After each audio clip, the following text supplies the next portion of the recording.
I'm Steve Wells. And I'm Jeffrey Feldberg. Welcome to the Sell My Business podcast. This podcast is brought to you by the Deep Wealth Experience. When it comes to your liquidity event or exit, do you know how to maximize the value of your business? You have one chance to get it right, and you better make it count. Most business owners believe that business value is determined during the liquidity event. Unfortunately, most business owners are wrong.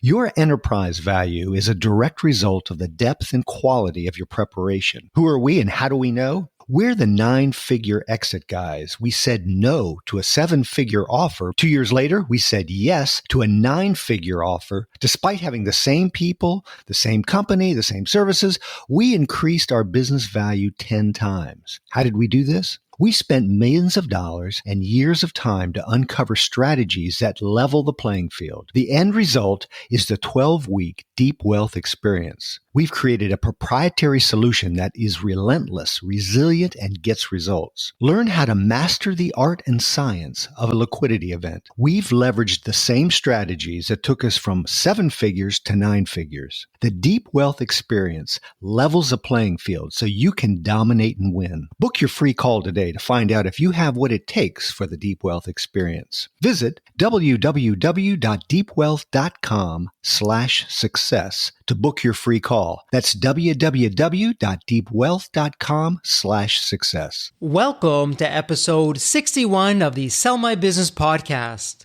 Mitchell Chi is a strategist with tactical results. As a revenue expert with consistent success in driving top-line growth, Mitchell focuses on helping businesses acquire new accounts and increase market share. Mitchell has sold important launch solutions for every firm he's worked for, including Apple, Oracle, and Microsoft. Using his proven sales approach and repeatable execution model, Mitchell drives new revenues, acquires new logos, and evangelizes outcomes-based results with stakeholders, CEOs, and CFOs. As an exceptional sales professional, Mitchell was a top 5 sales manager at Oracle Corporation and a top 2 account executive at Infor Global Solutions. Mitchell was a former CFO at a global fashion manufacturer, a CPA for a Big 4 firm, and a former trader at Goldman Sachs. Welcome to the Sell My Business podcast. Today, we have a very special guest for the community.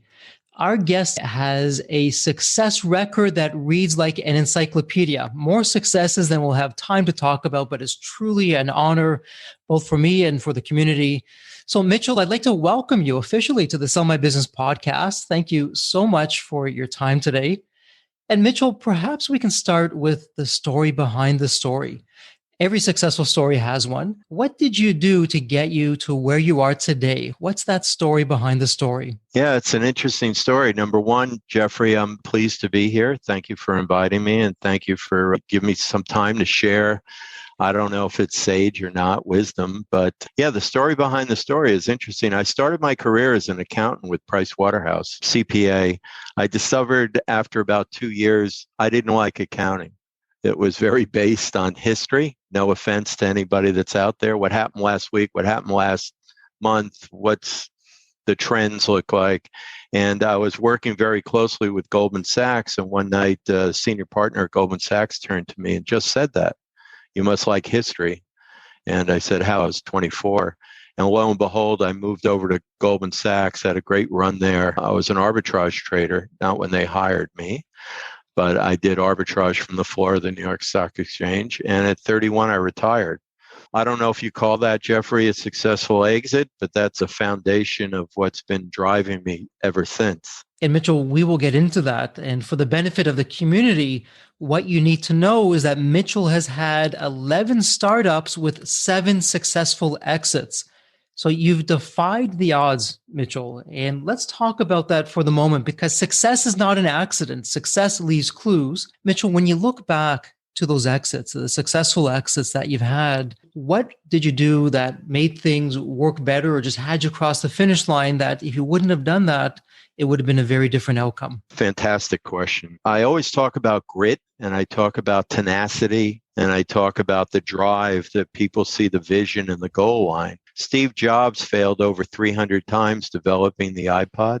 He never said, I'm not going to listen to people. I know this is going to work. At that time, Apple wasn't as big as it is now. You look at Tesla, there are common traits, even at the lower piece and across my 11 startups, where the founder, I wasn't the founder, had unbelievable vision, but more importantly, grit, determination, a laser focus on the end game, sometimes to their own disadvantage. But it always amazed me. That's the common trait, Jeffrey. The common trait is the ability to stay in the game, no matter how bloody you get, no matter what the score is.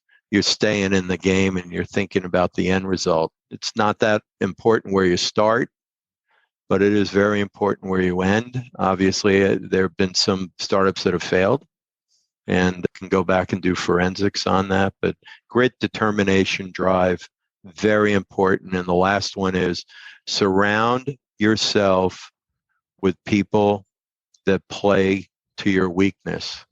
Never try to do it all. If you're going to try to do it all, that's going to dilute your focus. Bring people in that are going to play to your weakness. Terrific wisdom in there. There's a lot to unpack. Mitchell, why don't we start with this? And I'm all about grit and determination and tenacity and stay with it until you get it done. That's how Embanet, my first company, started. Had I given up in the early days, there wouldn't have been that successful 9-figure exit. That was much later down the road.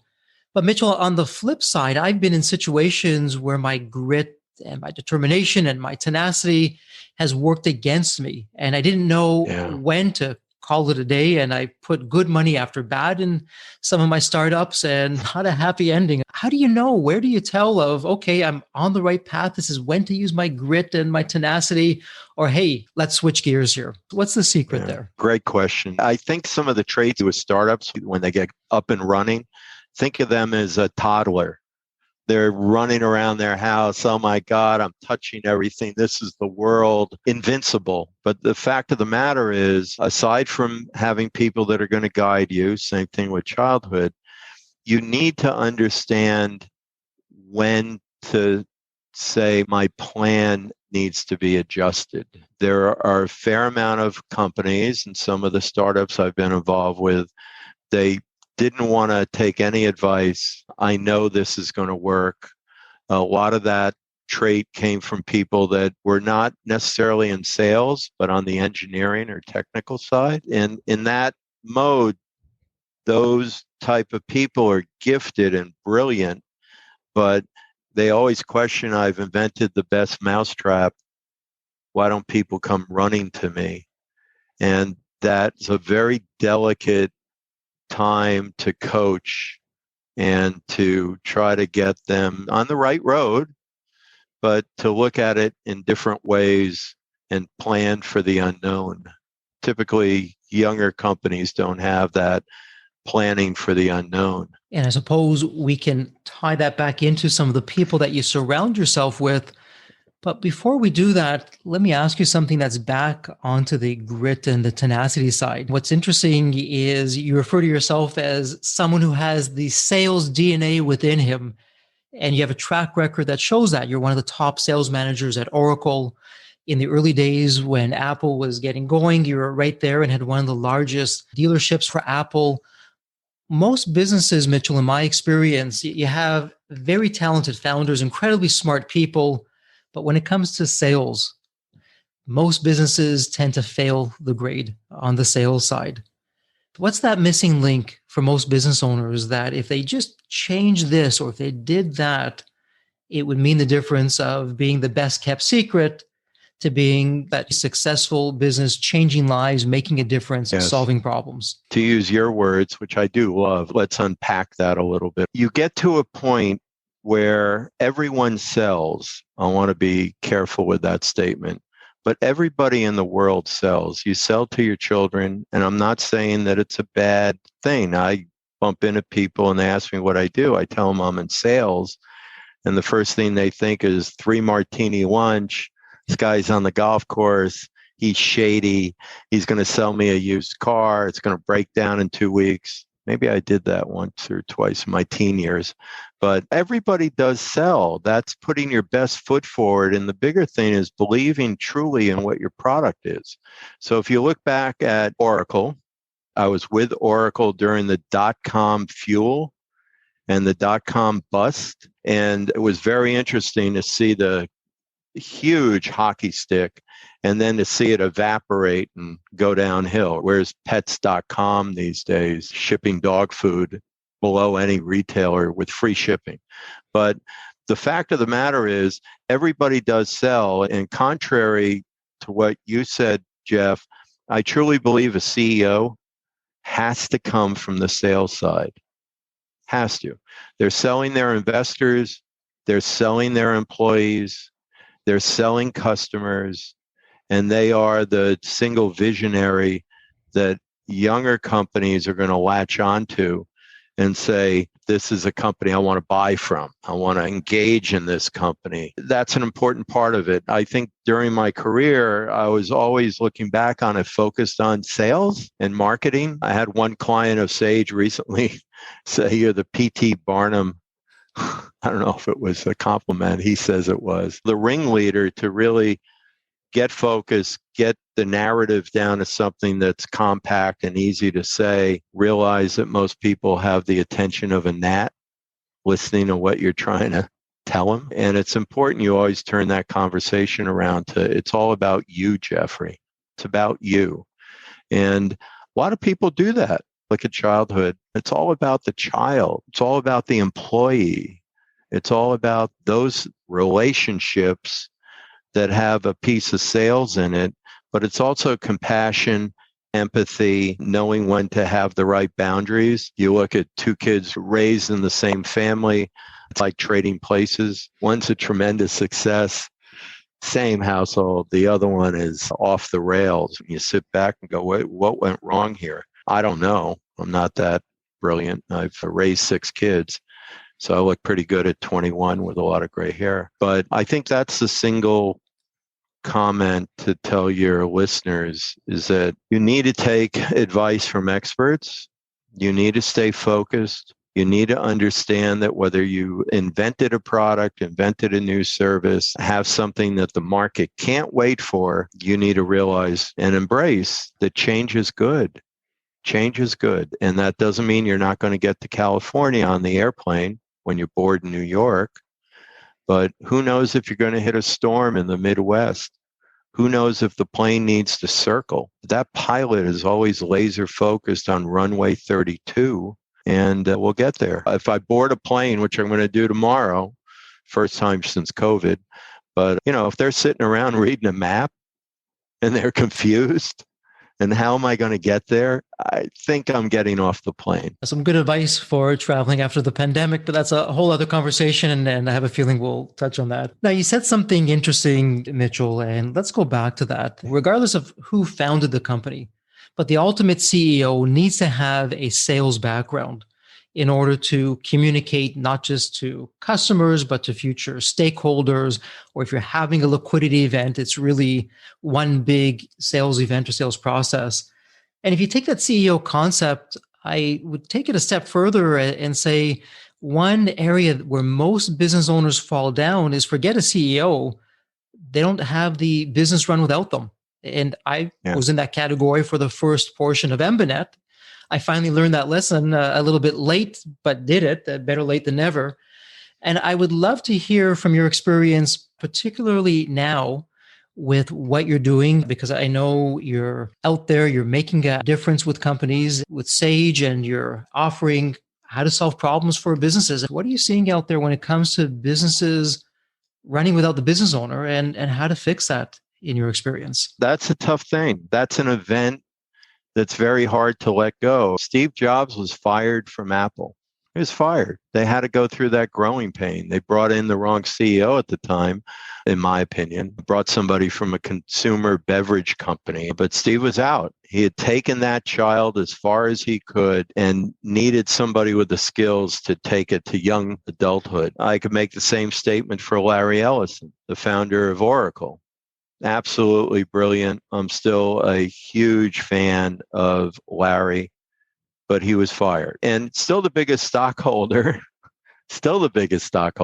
he got to a point where the board and the stockholders realized I needed a different person with their hand on the yoke, if you're a pilot, or the hand on the rudder to grow. And that's important. And you're absolutely right, Jeffrey. The company has to be self-sustaining because a company is a living entity, maybe not human, but it's a living entity. It needs food. It needs oxygen. I call sales oxygen. It needs everything that a living entity would have. It needs the brains and it needs a nervous system. And we'll go through all the organs, probably why I'm not a doctor. But it needs everything. And if you get to a point running a company and developing a company where you're indispensable, you're never going to exit. And maybe that's your plan. I have no problem with that. You're never going to exit. But your life is going to be so chaotic, you won't have a truly life and work balance. I am on LinkedIn a lot. I do a hashtag, do you work to live or do you live to work? There's really only one answer there. And the other answer tells me a tremendous amount about you. I live to work. Oh, yeah, okay. I guarantee your family doesn't feel that. Things are neglected. And if your business, your entity can't stand on its own two legs at some point, it still needs your guidance, as we all do. But that's a big part of it, Jeffrey. You had a very successful exit. And I'm sure that the buyers of that exit wanted to be sure that company could run without Jeffrey. Now, it's not immediate. They might have said, Jeffrey, stay on for 3 months or 3 years or whatever, but stay here as an advisory board member and let the child go out and run. Let it get out on the pasture. Let it fall. Failure is a big part of having a startup. You need to fail a lot. I hate to say this. I call it the 2% rule. If you're successful 51% of the time, I'll take you to Vegas and back you. If you're not successful 51% of the time, that's a 2% swing. And I think I'll wait. Before I back you or do anything. Those type of people need to understand failure is good. Every failure I can learn. It's part of life. How'd you learn to walk? You stood up, you fell backwards. You stood up, you fell forwards. Your parents were kind of there. You hit your head. But after a while, you got up and you walked. Failure, I think, is either underrated or overrated, depending on where you sit. At least for myself, in my experience, my biggest success came right on the heels of my biggest failure. Because when things are working and you're successful, not that it's easy, but it's easy. Just things are working. The wind's at your back. Yeah. Everything is good. But when it's not, and when you're failing, and Mitchell, maybe you found the same thing, that's where your grit and your tenacity, your determination has got to come in. You got to find a better way. You got to find a way out of this. And usually that's the path to success. But let's go back to your analogy of a business being a living entity. And I fully agree with that. And back to it being an infant to a child. And I know you have a thesis and you talk about this with the 5 areas of growth. Would love to hear more about that in terms of what are those 5 areas of growth for our community as it pertains to their business? I went to grad school and I got my MBA many years ago. There was a book that really shaped my future. It was called Growing Pains. And Growing Pains, I believe, is still on Amazon. It's probably in its 35th print edition by now. But it was fascinating to finish that course and really align a business with the growth of a person. So I've talked a little bit on the interview here, Jeffrey. There's child, there's adolescence, there's young man or woman, there's kind of the highlight of your life. We'll call that really emerging success. So there's 5 stages, and those 5 stages very much align with the way people run their life. I'm in the more of the twilight of my life, although I don't feel it. But those 5 growth stages are critical because at every leap from one stage to the other is tremendous turmoil. I don't know if your listeners ever raised a 14-year-old girl. That's a tough one. I'll take a boy over a girl. It's just my opinion. That's tough. And you didn't give up and you stayed focused. But every time you make a leap in a growing pain, forward, I love your thought, forward, lean into the wind. You're going to take those challenges. You're going to take advice from people. Doesn't mean you need to do it. And you're going to get over that growing pain. There's 5 growing pains. They align with humans. Think about it in your 20s and 30s. I'm doing great. I'm moving up the corporate ladder. I'm getting new promotions. But for you to move from that role into a leadership role, whatever the title is, that's a major going to make it or not. And assuming you become CEO, you've got to make the transition in growing pain from CEO to board member to advisor, maybe with a different company. But those are the growing pains. They really are. And I enjoy what I do. I've retired twice. People always tell me, why aren't you out fishing and golfing and enjoying yourself? I don't fish. You don't want to be on a golf course with me. You'll have to wear a helmet. People say, how'd the ball get behind you? I don't know. But I really enjoy what I do. I truly enjoy what I do. I think I'm dynamic and I'm driven and I love to see growth. I've been around all the big pivots of technology, including the internet. My wife and I were laughing the other day saying, remember when you had that dial tone on a modem, AOL, the crackling, growing pains. I love being around it. We're entering Industry 4.0 now. A huge industrial change. I would liken it to the printing press. And Industry 4.0 couldn't come at a more opportune time. We will never return to COVID, ever. Anything that you were doing in COVID, wipe that clean. Employees are going to work remotely. They're not going to come back to the office, maybe 2 days a week. They love their lifestyle. And that doesn't mean they're lazy. You tend to work more when you're working from home. I work 10, 12-hour days. I'm sure you do. I know Jeff does. I think with me as a driver too, maybe 18 hours. But nothing is going to be the same moving forward. I hope everybody realizes that. Even your products and your services will be different. You look at the hospitality industry trying to get up and dust themselves off. Hotels are contactless. It is insane. I love it.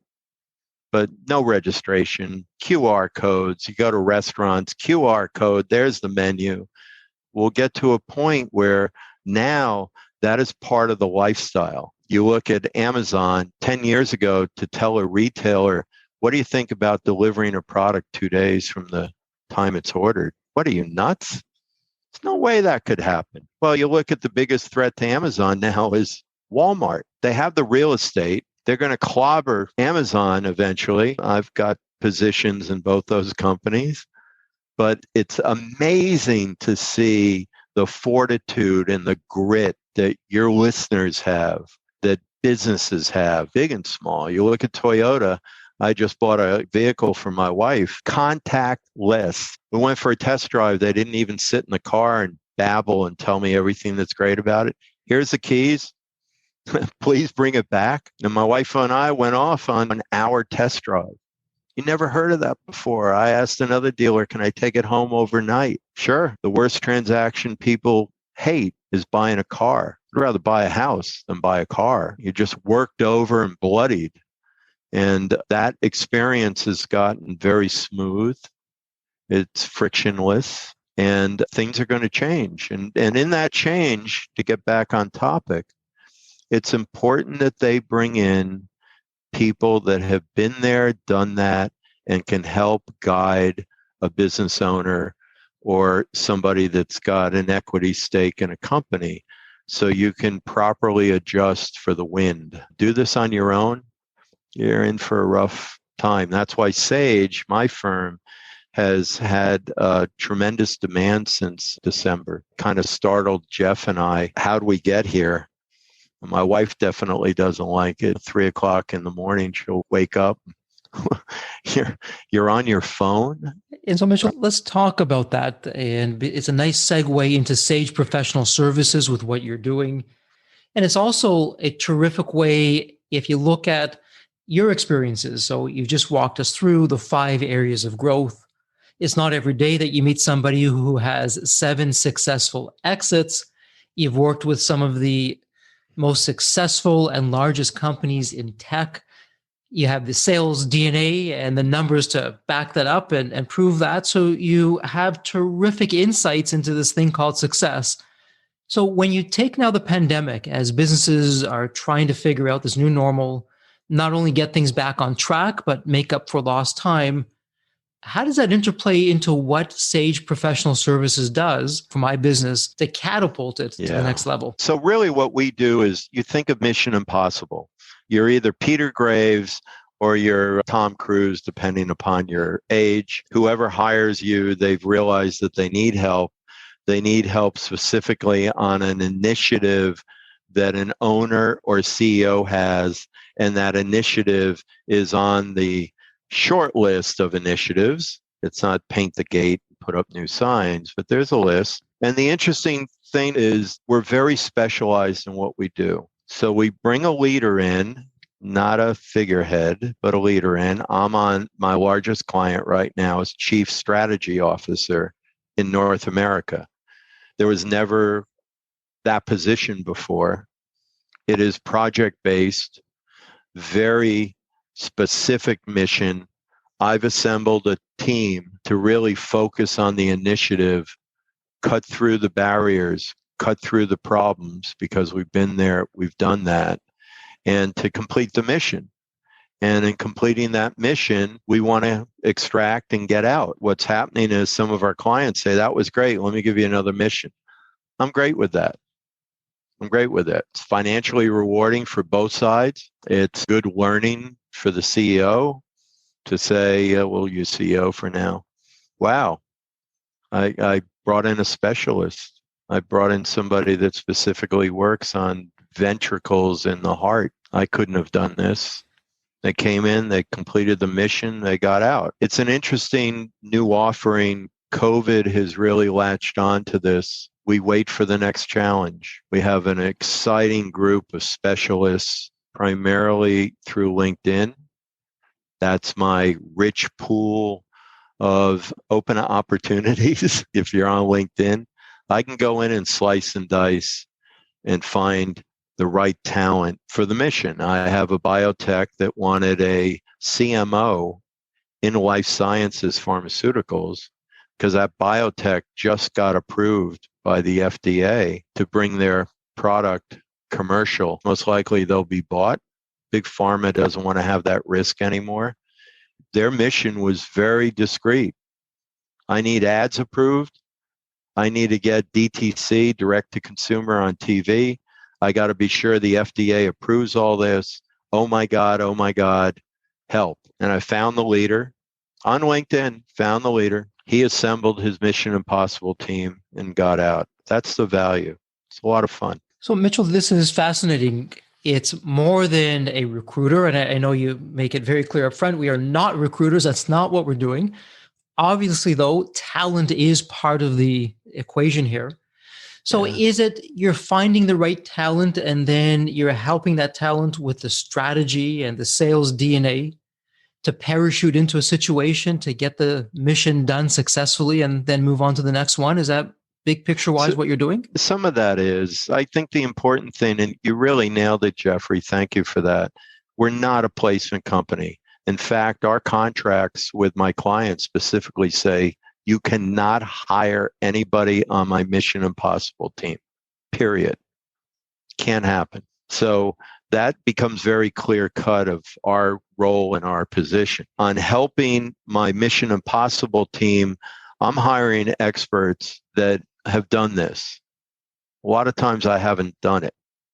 I'll give them some advice on strategy or roadblocks, but like everybody else, I'll turn to other experts. It's interesting now because the 4 or 5 projects we're working on are all different. minus sales, loving the role I'm in. I have a CMO. I have a sales intelligence, software SVP of sales intelligence. Totally different role. And it's really fascinating. It's intriguing in terms of what you're doing. Now, I know there's some business owners out there who are saying, yeah, Mitchell, that's great. And perhaps for these big pharmaceutical companies or these large Fortune 10 or 100 or 500 companies, that's all fine and good.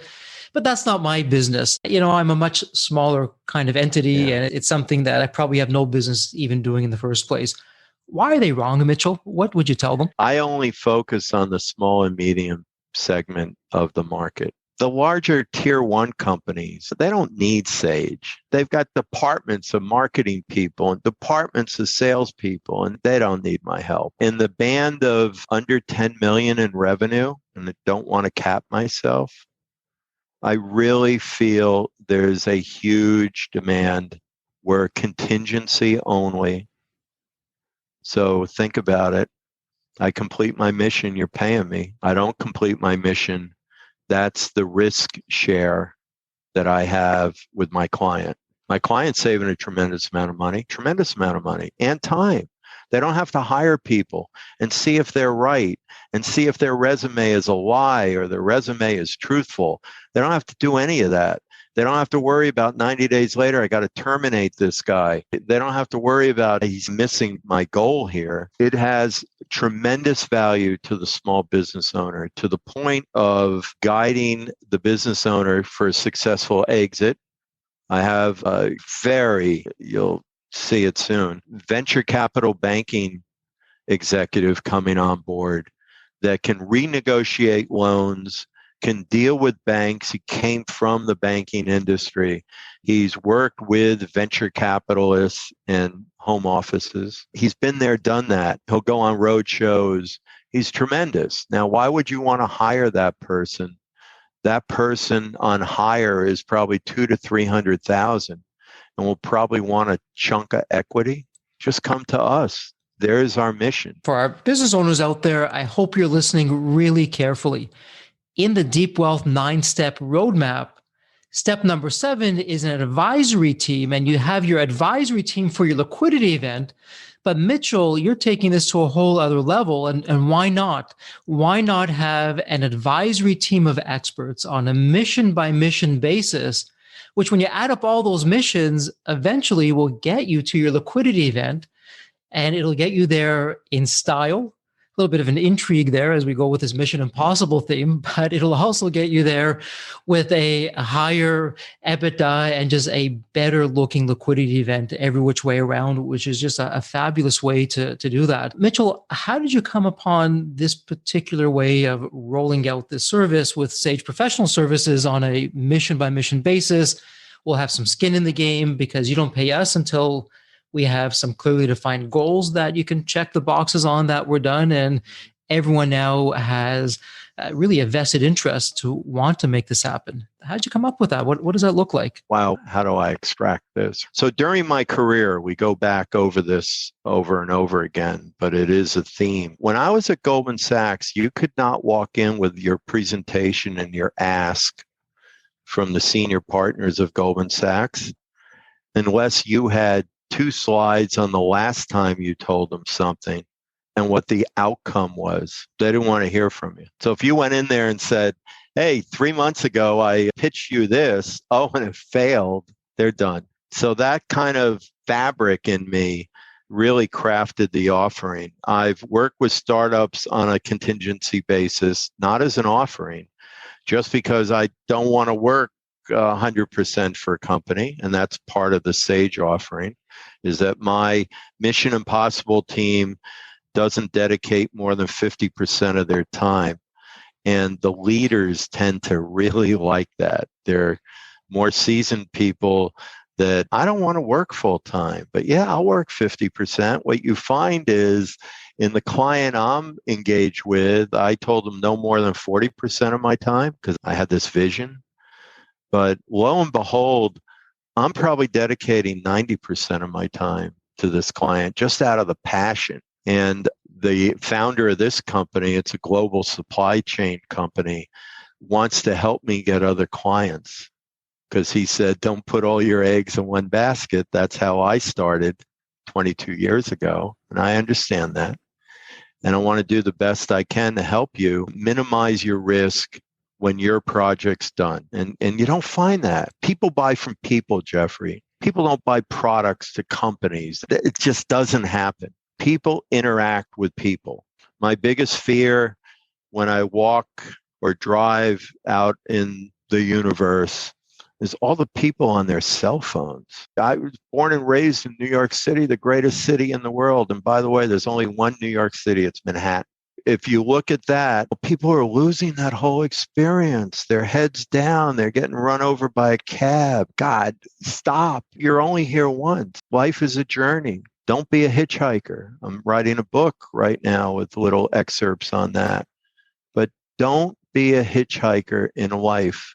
Steve Jobs would give $10 billion to have another year of life. I'm positive. You can't buy time. You can't buy life. You're here once. And I love your mission. What you do with these podcasts, I applaud you for that. I really do, Jeffrey. How do you get the word out? It's hard. Podcasts are everywhere now. Thank you, Mitchell. And for our listeners, what a statement. Don't be a hitchhiker in life. So simple, but don't confuse simple with simplicity, and so elegant. It's a powerful message. And Mitchell, to back up what you said, I believe that not only do people buy from people, but given the choice, people prefer to buy from friends than strangers. And so for all you business owners out there, what are you doing? Are you that stranger that you're up against someone who's become a friend because they've hired the right advisory team? Maybe they've even hired Mitchell's company, Sage Professional Services. They're now competing with you. Nobody is an island unto him or herself. We all need help. And the right kind of help, the more help that you can get with the talented people, the experienced people, the better off you're going to be. Your stakeholders are going to be, including your employees and their families who are depending on you, and quite openly, the world, because it's us business owners that really make the world go round. We figure out how to solve these problems and make it right for people and just make the world a better place. Not to get all corny here on you, Mitchell, but I really do believe that. And you're doing some incredible things with that. Mitchell, let me ask you this. When you parachute into these companies with a Mission Impossible mandate here, on the flip side, what are they doing wrong? Are there 2 or 3 common characteristics amongst these companies that you're seeing time and time again? If they would only change this or not do that, life would be better for them? Some of it is the ability to release control. That's very tough, especially in the sales side. Think of me opening up a hot dog cart, and I've opened thousands of hot dog carts, but you're the hot dog manufacturer, and you're going to get in and tinker a lot with that hot dog stand. And part of that is the release of that, like a child. When do I not stand my child up so he doesn't hit his head learning to walk? There's a part where you're going to say, all right, there's a sharp edge there.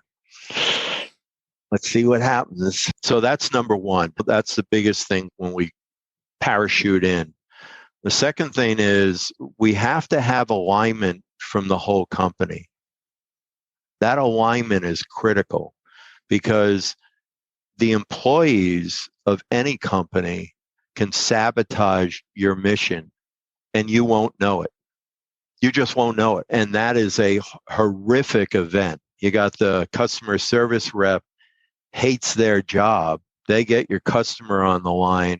And next thing you know, the customer says, I'm not doing business with you anymore. You've got to embrace the employees. And the best way to embrace employees, I believe, is be transparent. Look, I'm horrible at this. I know Jeff's going to laugh in a moment, but I'm horrible with details. You don't want me as a project manager. You don't want Mitchell Chi as a project manager.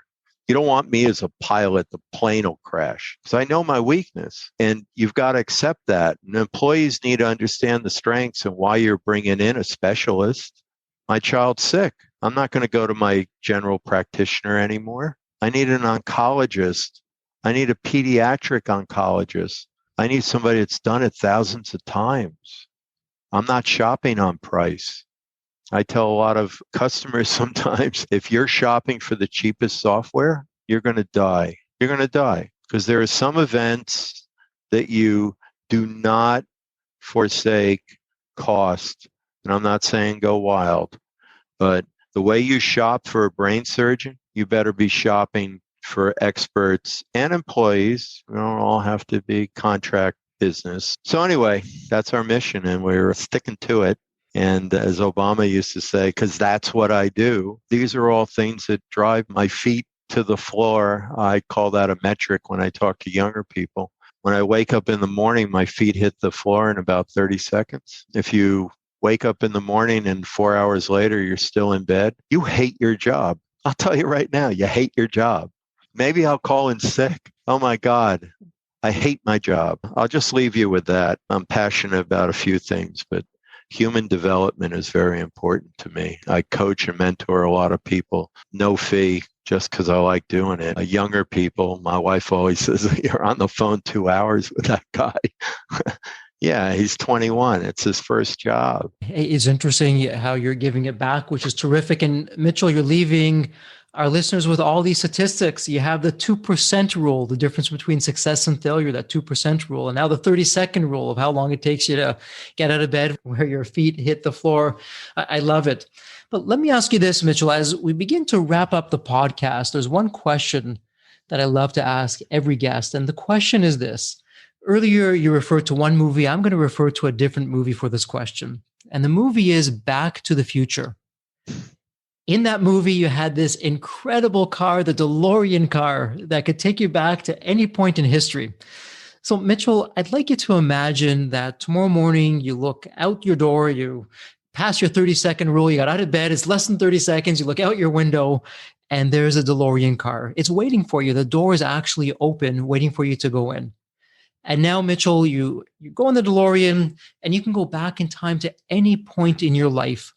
Mitchell, as the young child, or maybe the teenager, or the adult, whatever it would be, what would you be telling your younger self in terms of life wisdom or lessons learned, or, hey, do this, Mitchell, or Mitchell, don't do that? What would that be? Wow, that's probably one of the greatest questions I've gotten in my 69 years. And I've been through three wives. Wow. So what would I tell my younger self? Don't wait until you're 40 to get married. I did that. Regretful. Can't change it. I'm on this journey. I'm not a hitchhiker. I think I'd love to be in the 50s when the inventions were insane. Television? Going to the moon? Are you kidding? We're going to walk on the moon? Big thinkers. I tell myself that, the younger me, think big, challenge the impossible. Electric cars, manufacturers have been trying that for 30 years. Why did Elon come on the scene and nail it? You get in a Tesla, you break your neck when you step on the gas. It's pure power. So challenge the status quo, Mitchell, young Mitchell child, or Mitch. Don't hitchhike. I hitchhiked and got married when I was 40. Don't do that. Don't do that. I missed a lot. I raised my children when I was 55. I didn't want to go throw football around. I don't have time for that. My ankle hurts. I just live it. It's a phenomenal world. I won't get philosophical on you, but sometimes I'll lay out back behind my house and look up at the stars. There's probably 1 billion of me somewhere. And that light from that star probably doesn't exist anymore. That star doesn't exist anymore. Be engaged. Don't wait. Try things. Fail. You look at all the times great people have made advances and they failed. That's it. That's my soundbite to exit. Some terrific wisdom there. Nuggets of not gold, but platinum. Mitchell, thank you so much for that. If our listeners would like to get in touch with you, where's the best place online that somebody can find you? Probably my email. I will tell you that we are standing up a website that is going to be password protected, because not everybody wants to reveal to people that we're on a mission. So it'll be password protected. It will have some information on it. But the best way right now is Mitchell, MITCHEL.CHI at Sage Pro Serve, SRVS is the acronym for services, sageproserve.com. And they can always reach me on my cell phone. I'm going to be careful. I don't want any warranty people out there to call me. But country code 1-484-459-2900. Terrific. And Mitchell, I think it's only appropriate with a mission impossible style of business that you have a password protected website. Why not? Love it. So on that note, Mitchell, thank you so much for your time today and for being a guest on the Sell My Business podcast. And as we wrap this up, please continue to stay healthy and safe. Wonderful.